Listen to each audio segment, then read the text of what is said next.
الحمد لله نحمده ونستعينه ونستهديه ونعوذ بالله من شرور أنفسنا وسيئات أعمالنا من يهده الله فلا مضل له ومن يضلل فلا هادي له وأشهد أن لا إله إلا الله وحده لا شريك له وأشهد أن محمدا عبده ورسوله يا أيها الذين آمنوا اتقوا الله حق تقاته ولا تموتن إلا وأنتم مسلمون يا أيها الناس اتقوا ربكم الذي خلقكم من نفس واحدة وخلق منها زوجها وبث منهما رجالا كثيرا ونساء واتقوا الله الذي تساءلون به والأرحام إن الله كان عليكم رقيبا يا أيها الذين آمنوا اتقوا الله وقولوا قولا سديدا يصلح لكم أعمالكم ويغفر لكم ذنوبكم ومن يطع الله ورسوله فقد فاز فوزا عظيما أما بعد فإن أحسن الكلام كتاب الله وخير الهدي هدي محمد صلى الله عليه وسلم وشر الأمور محدثاتها وكل محدثة بدعة وكل بدعة ضلالة أما بعد فسلام الله عليكم ورحمته وبركاته. The topic that I have here is something to do with the Sunnah and Bid'ah, but I will talk about something different. So I hope that inshallah the brothers and sisters who are here will excuse me. I need to talk about Ghurbatul Islam. I need to talk about the strangeness of Deen. For by Allah, we're living in very difficult times. We're living in a time when all kinds of atrocities are committed against Muslims. When the Ummah is downtrodden, when all their rights have been taken away. When you read of incidents such as the one which happened in Mahmudiyah, how many people have ever heard of Mahmudiyah? You should care, you should feel pain and concern for whatever that happens to Muslims everywhere in this world. In a place called Mahmudiyah, in a village, a family, a Muslim family, was asleep. Little did they know what was going to happen, and that night would be their last night in this dunya, and the following night would be their first night in the grave. So a Muslim family lies asleep, and 4 soldiers break down the door, rape a 15-year-old girl right in front of her parents, and then they kill her in cold blood, and then they murder the father and the mother and the 7-year-old sister. As if that is not enough, they burn them so as to hide their crime. We have pictures in our minds. We have pictures of Abu Ghuraib. We have pictures of humans, just because of their faith, being treated like as if they're lower than animals. And then wallahi, at the same time, the shocking thing is the one who's committing the atrocities, they still have the audacity to call the Muslims fascists. They say Muslims are fascists. So this is only the first step. Wallahu ta'ala yaqul قد بدت البغضاء من أفواههم وما تخفي صدورهم أكبر. The first thing, fascists. Allahu a'lam what will come next. Only time will reveal. You will see as time comes by. But the truth of the matter is something is bound to happen to the Muslims. There's no doubt about it. Especially living in such an environment. Al-Islam, as Rasulullah sallallahu alaihi wasallam says, بدأ الإسلام غريبا وسيعود غريبا كما بدأ فطوبى للغرباء. Islam started as something strange, and then Rasulullah ﷺ says that towards the end of times it will go back to something strange. However, there is some good news for the strangers of all times. فطوبى للغرباء. He gives glad tidings of Jannah to the men and women, to the brothers and sisters Who are the strangers of all times? So who's a stranger? Listen to what this poet says. He says, ليس الغريب الذي فارق الديار وودع الأهل. The stranger is not the one who travels far away from his home country. وودع الأهل, and then bids farewell to his people. ولكن الغريب هو الذي يجد والناس من حوله يلعبون. The stranger is the one who works hard in order to please his creator. And yet people around him, life for them is vain. ويسحو والناس من حوله ينامون. The stranger is the one who's awake in prayer, yet the people around him are deep asleep. ويسلك درب الخير والناس في ضلالهم يتخبطون. And this stranger is the one who walks on the path of the truth, yet people are in the depths of darkness. الإسلام يعيش في الغربة الثانية. So Islam in this time, in this day and age, it is undergoing the final phase of strangeness. فلا غربة بعد هذه الغربة. There is no strangeness after this strangeness. Why is Islam considered strange? غريب لأن معظم الناس ضده. It is strange because the overwhelming majority of people are against it. What is Islam? Tawheed, Iman. And people are against Tawheed and Iman. And the person who upholds their deen, it has become, as the hadith of Rasulullah sallallahu alaihi wasallam describes, when he says, يأتي على الناس زمان يكون فيه القابض على دينه كالقابض على الجمر. That a time will come when the person who holds on steadfastly to their deen is like the person who's holding on to a burning piece of coal. And the strangers, هم القلة, they are the fewest of people. And they are the ones that everybody must aspire to become. Umar ibn al-Khattab radiyallahu anhu, one day he came to the masjid and he found somebody making dua, a strange dua. And he was saying, Allahumma ij'alni min al-aqallin. Oh Allah, make me amongst the few. So Umar goes over to him and he says, Ya Abdullah, wama al-aqallun? Who are the few? قال سمعت الله يقول. And listen to the explanation he gives. He says, I heard Allah subhanahu wa ta'ala saying, وَمَا آمَنَ مَعَهُ إِلَّا قَلِيلٌ. And none believed with him except a few. وَقَلِيلٌ مِّنْ عِبَادِيَ الشَّكُورِ. And then he started mentioning other verses that Allah subhanahu wa ta'ala, he praises the fewness in number. And then Umar, he just shook his head and he said, كُلُّ أَحَدٍ أَفْقَهُ مِنْ عُمَرٍ. Of course, this is from the humbleness of this great man. He says, everyone is more knowledgeable than Umar. Does it mean, my brother and my sister, that if you are a stranger, and that if you are the fewest of people, that you should compromise, that you should give up your deen, and that if people call you names, that you should abandon your faith? La wallahi. Listen to what one of the scholars says, Al-Imam Fudayl ibn Iyad. He says, إِلْزَمْ طَرِيقَ الْهُدَى. Stick to the path of guidance. وَلَا يَضُرُّكَ قِلَّةُ السَّالِكِينَ.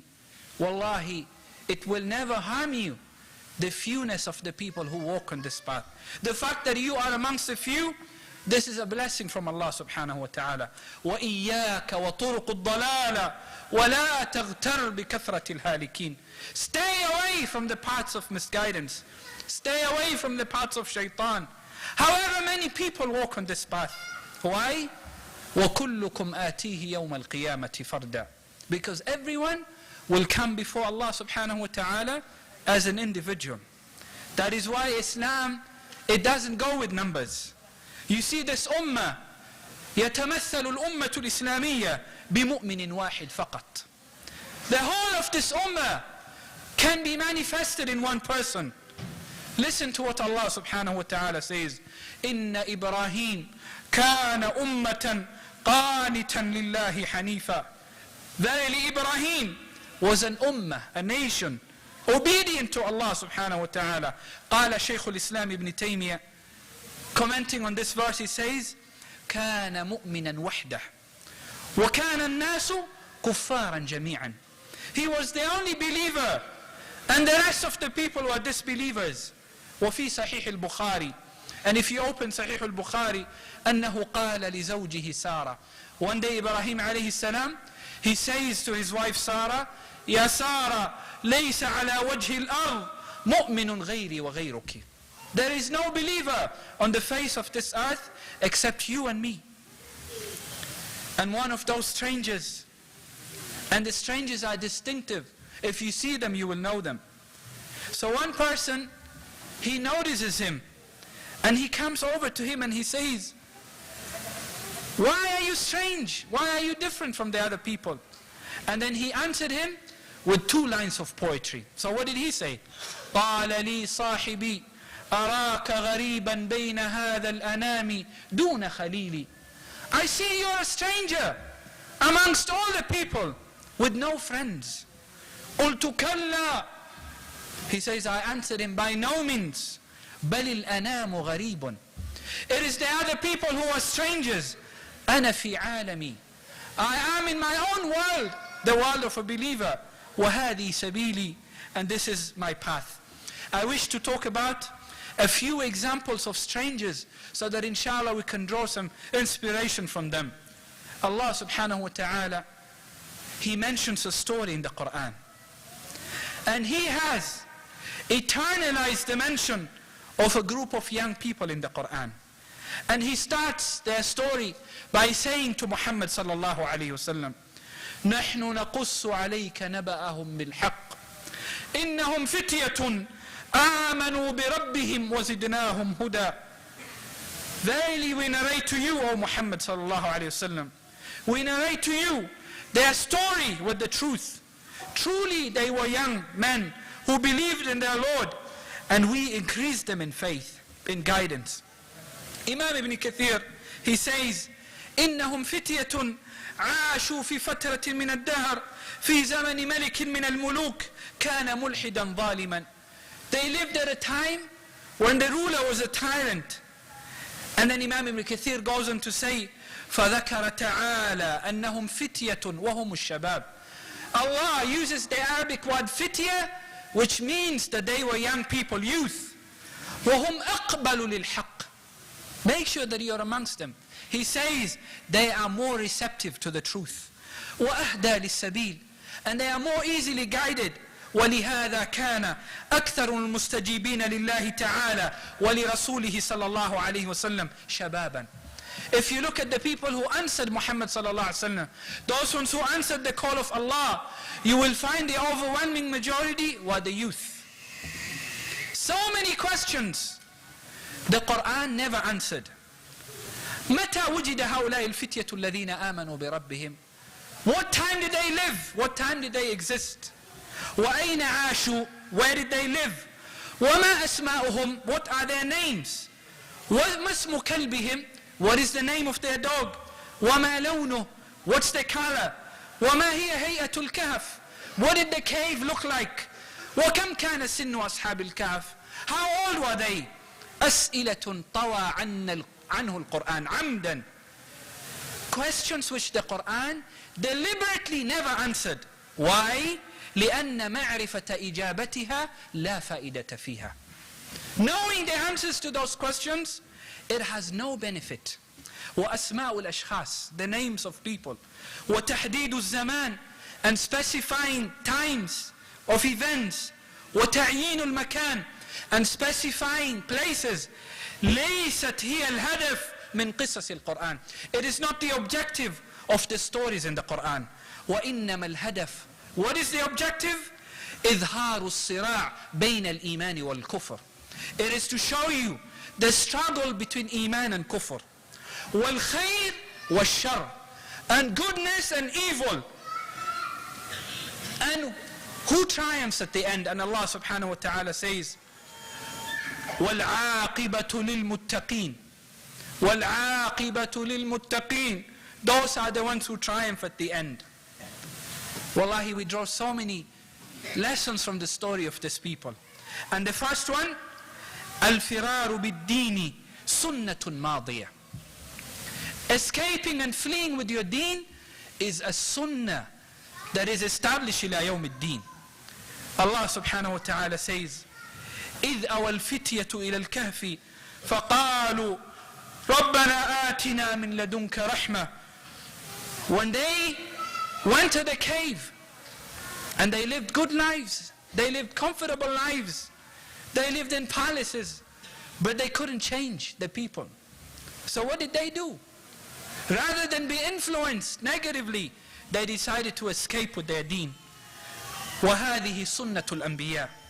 This is the sunnah of the messengers of Allah. One of them, he says, إِنِّي مُهَاجِرٌ إِلَىٰ رَبِّي. Verily I migrate to Allah subhanahu wa ta'ala. They left مِنَ الدُّنْيَا عَلَىٰ رَحَابَتِهَا. In terms of dunya, they had everything. So where did they go to?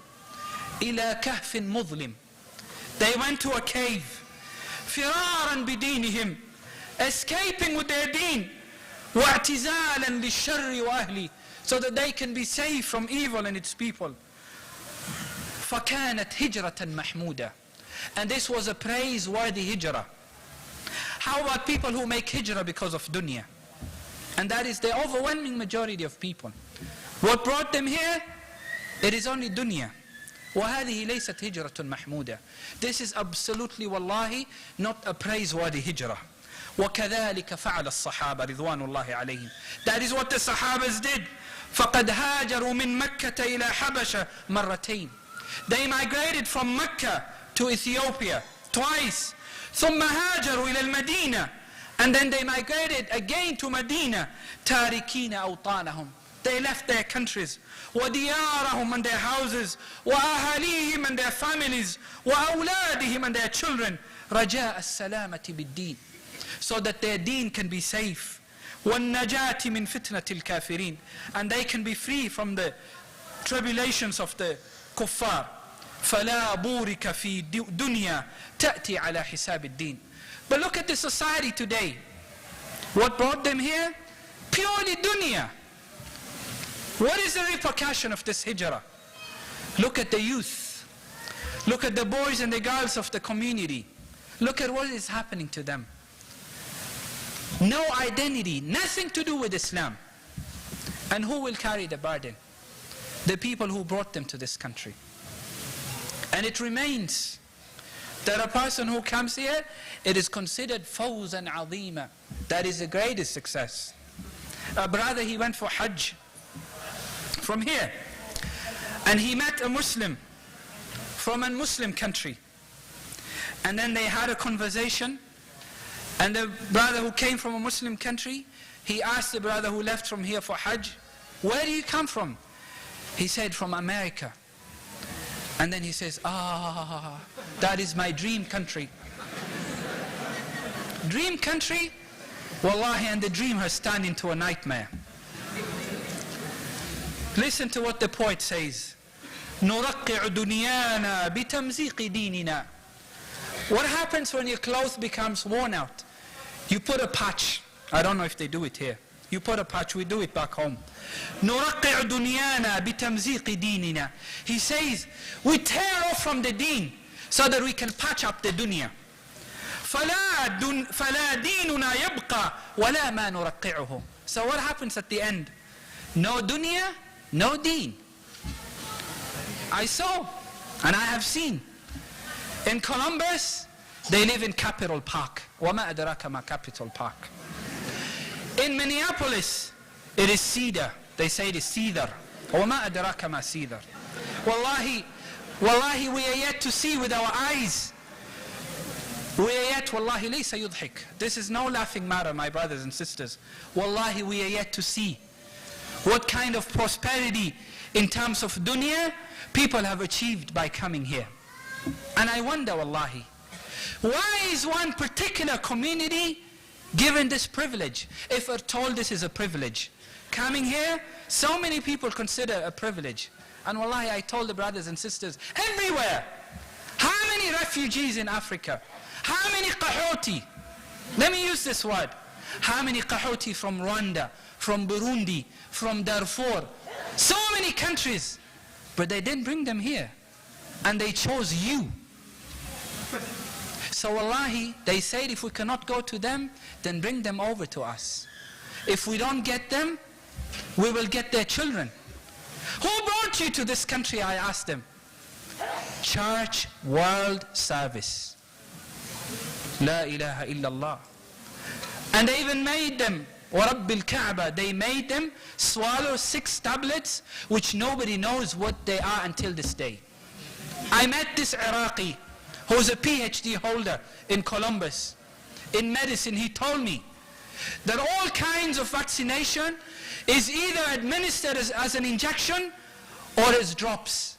He says, I have never heard of any kind of vaccination given in the form of tablets. And besides, he says, even if it is a long-term treatment, you don't take 6 tablets. And people who practice deen, wallahi, look at the state of the ummah. People they call wadado, you know wadado, those ones who practice deen. Fi shahr Ramadan, in the month of Ramadan, they went there in Nairobi in Kenya. And they were fasting Ramadan. And they were told, you have to take the 6 tablets if you want to go to America. So wallahi, they broke their fasting because of America. أي دين هذا ويا ليت, if only they knew what they were coming to. Allahu musta'an. Wallahi, let me tell you, my brothers and sisters, فَطُوبَى لِعَبْدٍ آثَرَ اللَّهَ رَبَّهُ, the one who prefers Allah over everything, that is a successful believer. Today you talk to people and they see with their eyes. But Allah subhanahu wa ta'ala says, فَإِنَّهَا لَا تَعْمَى الْأَبْصَارِ وَلَكِنْ تَعْمَى الْقُلُوبُ الَّتِي فِي الصُّدُورِ. It is not the eyes that are blind. It is the hearts which are inside the chest. Those are the ones which are blind. إِنَّ الدُّنْيَا لَا تَصْلُحُ عِوَضًا عَنْ مَعْنَى مِنْ مَعَانِ الْآخِرَةِ. Wallahi, this dunya can never be a replacement from any of the meanings of akhirah. وَقَدْ قَالَ مُؤْمِنُ آلِ فِرْعَوْنَ لِقَوْمِهِ. Listen to what the believer says to his people. He says, يَا قَوْمِ, and I say this to my people as well, يَا قَوْمِ إِنَّمَا هَذِهِ الْحَيَاةُ الدُّنْيَا مَتَاعٌ وَإِنَّ الْآخِرَةَ هِيَ دَارُ الْقَرَارِ. My people, he says, this life, it is only a temporary enjoyment, and the true life is the life of the hereafter. But then people go to the Mall of America, and they see all the glittery and the illusion, and they say, why should we ever leave this Jannah? Subhanallah, you know what they used to say? They used to say, Shaykh al-Islam ibn Taymiyyah, he says, من لم يدخل إن في الدنيا لجنة من لم يدخلها لم يدخل جنة الآخرة. He says that in this dunya there's a Jannah. Whoever who doesn't enter this Jannah, he will never enter the Jannah of Akhirah. And that is the Jannah of knowing Allah subhanahu wa ta'ala, attachment to Allah subhanahu wa ta'ala. And wallahi, I believe, strongly believe, وَإِنَّ فِي الدُّنْيَا لَنَارٌ مَنْ دَخَلَهَا دَخَلَ نَارُ الْآخِرَةِ. In this world, there is a nar. And whoever who enters this nar, for sure he will enter the nar of Akhirah. This is the nar I'm talking about. The nar that you find yourselves in. And Allah subhanahu wa ta'ala says, يَا أَيُّهَا الَّذِينَ آمَنُوا قُوا أَنفُسَكُمْ وَأَهْلِيكُمْ نَارًا. Save yourselves and your families from fire. And wallahi, they're sending sponsors day and night. تَوَنْقُفْ بَأِي حَرَيْسًا لَا تَنْقُفْ. 50 people, La ilaha illallah. And wallahi, those ones who bring them here, let them prepare answers for Allah subhanahu wa ta'ala yawm al-qiyamah. Prepare. Those daughters who went astray, those ones who carried pregnancies from zina, wal-'iyadhu billah.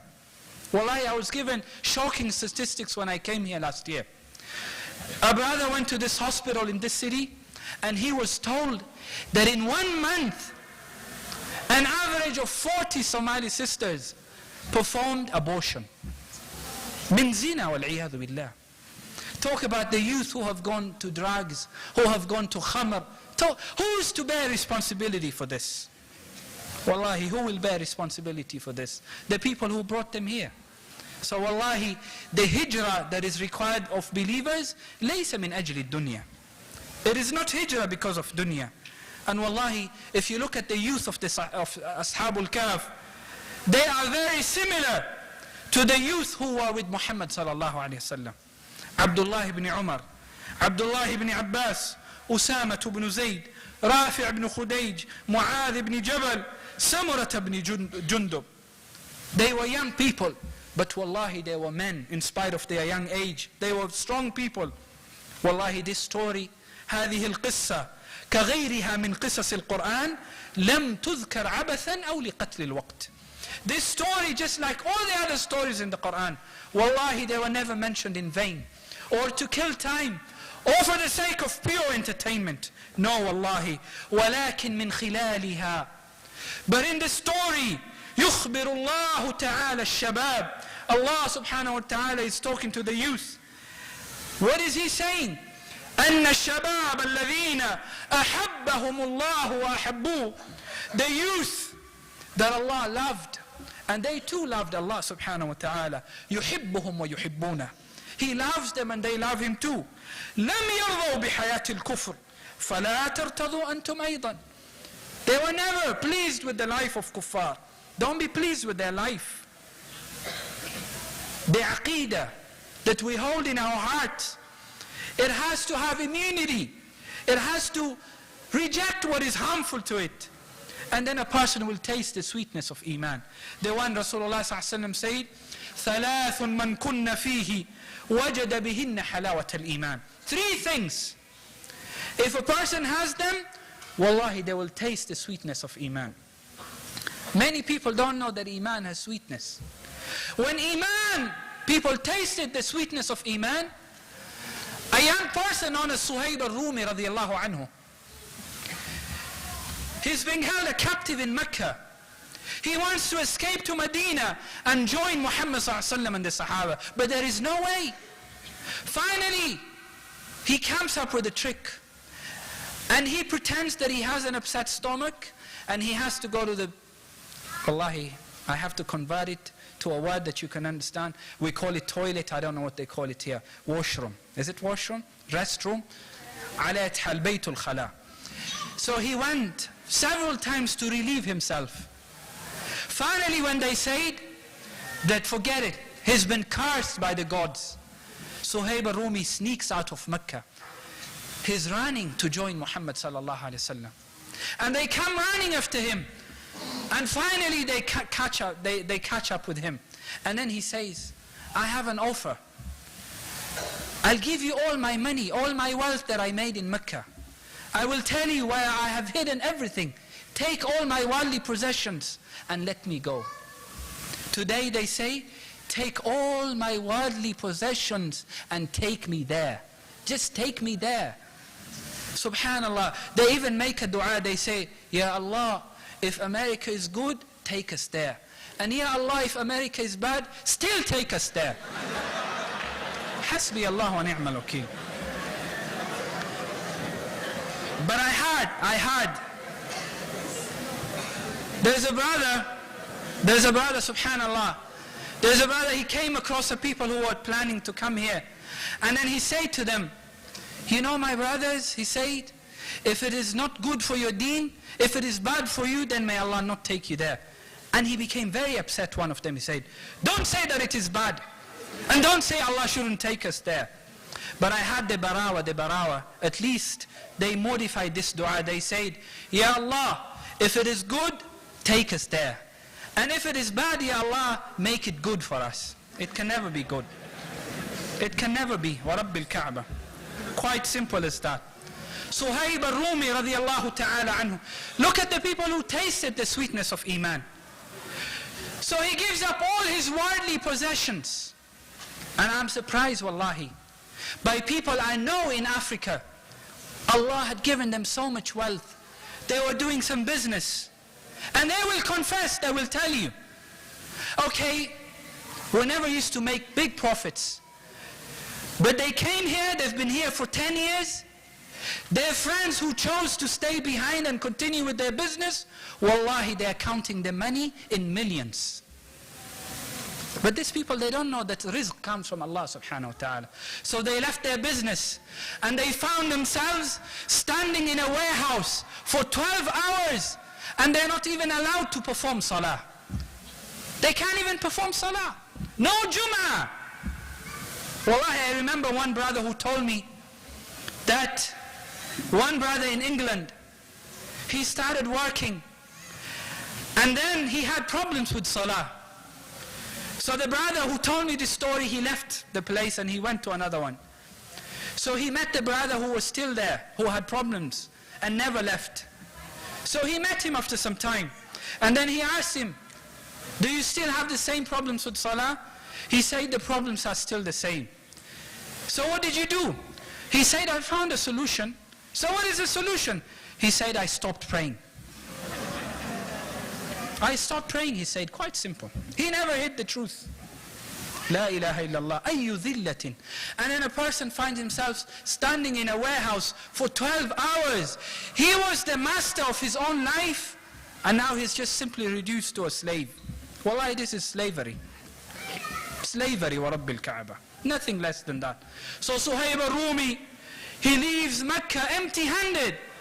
Nothing does he possess, and then he goes to Muhammad sallallahu alayhi wasallam. And then this is the true hijrah. When Rasulullah sallallahu alayhi wasallam, he sees Suhaib, and the face of Rasulullah sallallahu alayhi wasallam is beaming with joy. And then he says, رَبِحَ الْبَيْعُ يَا أَبَا يَحْيَا رَبِحَ الْبَيْعُ يَا أَبَا يَحْيَا. What a beautiful transaction. What a successful transaction, O Abu Yahya. Why? Because he made a transaction with Allah subhanahu wa ta'ala. This is what we haven't done. We haven't made no transaction with Allah subhanahu wa ta'ala. Instead, wallahi wal-iyadu billah, we made transaction with Iblis, wal-iyadu billah. And the people who never tasted the sweetness of Iman, wallahi, they are capable of doing the worst things that you cannot even imagine. One shaykh, he says that a sister was taken to hospital and she was in labor pain. So she was taken to the labor ward, and all along she was crying uncontrollably until she gave birth. And then she's still crying hysterically. Nobody could console her. And they told her, Subhanallah, you should be grateful. Allah has given you a healthy baby boy. And she's still crying. And then finally she makes the confession. She says, the father of this baby happens to be my father too. When there is no iman, this is what happens. حسبنا الله ونعم الوكيل وما هي من الظالمين ببعيد. My brothers and sisters, you will never taste the sweetness of iman unless you fulfill three conditions. Rasulullah ﷺ says, أن يكون الله ورسوله أحب إليه مما سواهما. Tomorrow, inshallah, we'll talk about the love of Muhammad sallallahu alaihi wasallam. Not many people know how we should love this great man sallallahu alaihi wasallam. Bi abi wa ummi Rasulullah sallallahu alaihi wasallam. That you should love Allah and His Messenger sallallahu alaihi wasallam more than you love anything. وأن يحب المرء لا يحبه إلا لله. And that you should love a person and you should love them for none other's sake than Allah's sake. وأن يكره وأن يكره وأن يكره أن يعود إلى الكفر بعد إذا انقذه الله منه كما يكره أن يقذف في النار. لا إله إلا الله. That you should dislike, you should hate going back to kufr after Allah saved you from it, just like you would hate being thrown into fire. Yet people have been thrown into fire, and we tell them, save yourselves, save your children from fire, and they're in fire already. And it becomes the example of the person. They took hold of this person and they tied him with ropes, tied him with ropes completely, and then they threw this person in the river. And as they were throwing him in the river, they said, إِيَّاكَ وَإِيَّاكَ أَن تَبْتَلَّ بِالْمَاءِ. Make sure you don't get wet. كيف لا إله إلا الله. And then you say, we will bring up children, we will safeguard them. And you see our youth, forgive me, Shabab, I don't particularly mean anyone. And you see them, Aisha radiallahu anha, she says, when she was asked, كيف كان خلق رسول الله صلى الله عليه وسلم? What was the manner of Muhammad صلى الله عليه وسلم? How was he? And she answered with very few words. She said, كَانَ خُلُقُهُ الْقُرْآنِ. His character was the Quran. Today, ask, here, كَيْفَ خُلُقُ الشَّبَابِ? How are the manners of the youth, female and male? And the answer is, إِنَّ خُلُقُهُمْ BET. If you see them, اسمعوا.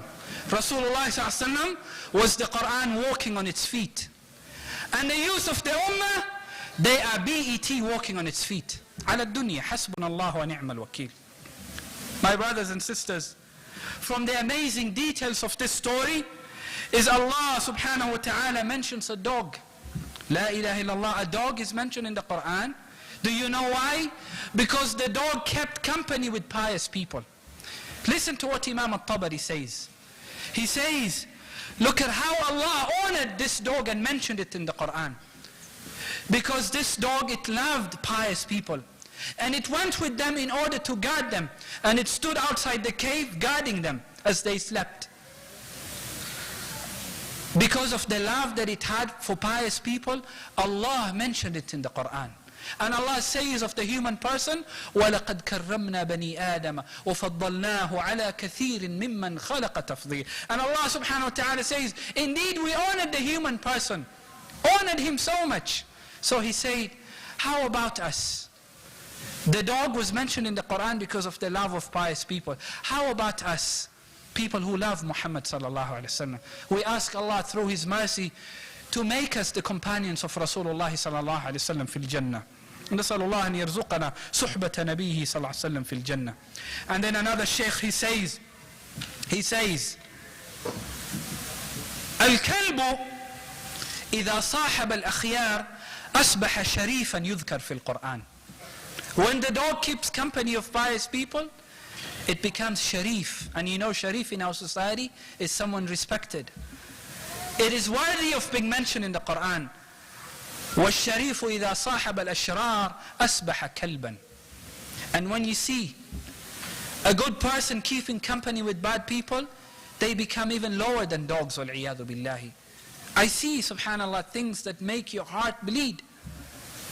One year you see them in a state, the following year, subhanAllah, they've even gone farther. So I wonder, after 10, 30 years, and people are still desiring to live here. In Columbus, in one of the restaurants, I saw an advert. It is saying, own a house, pay for this house, and own it after 30 years. La ilaha illallah. Where will you be after 30 years? ربما in the darkness of the grave. Wallahi, I know of a person. Let me tell you, I know of a person. Allah subhanahu wa ta'ala blessed this person with so much wealth, so much dunya. If you see the house, it is like a palace. A palace wa Rabbil Kaaba. One day, after having had dinner, he hears the doorbell and he comes out. And some people from nowhere, and they just put bullets in him and they kill him on the spot. The person who lived in a palace, wallahi, that day after Salatul Asr, he spent his first night in the grave. أول ليلة في القبر. Let me remind you, my brothers and sisters. ليلتان اثنتان يجعلهما كل مسلم في مخيلته. Two nights, bring them to your mind. The first night, with your family, laughing, enjoying, having a good time. Laughing with your children, playing with them, enjoying, watching TV. And the next night, all by yourself in the grave. Maut came and it just took you away. And Malakul Maut, he never asked for permission. He just came and he took you. And you found yourself all alone in the grave. Wallahi, how will this night be like? One of them, he says, فَارَقْتُ مَوْضِعَ مَرْقَدِي يَوْمًا فَفَارَقَنِ السُّكُونُ الْقَبْرُ أَوَّلَ لَيْلَةٍ فَقُلْ لِي بِاللَّهِ كَيْفَ يَكُونُ. He says, I went to a different place to sleep. And I couldn't sleep, and this is the nature of humans. If you go to a strange place, and you lie on a different bed, the first night, maybe you will not find any sleep. And then he says, I slept, And I started thinking, I said, La ilaha illallah. I couldn't find any sleep on this bed. How will be the first night in the grave? كيف يكون أول ليلة في القبر? And Rasulullah sallallahu alaihi wasallam, he says, Wallahi law ta'lamuna ma a'lam. Wallahi law ta'lamuna ma a'lam. لَضَحِكْتُمْ قَلِيلًا وَلَبَكَيْتُمْ كَثِيرًا. He says, by Allah, if you knew what I know, wallahi, you would have cried so much, and you would have laughed only a little. Look at how dunya has deceived people. When I was in England, I saw this young brother. He came from Africa. And I saw him changed within a short time. And he had a girlfriend, an English girlfriend.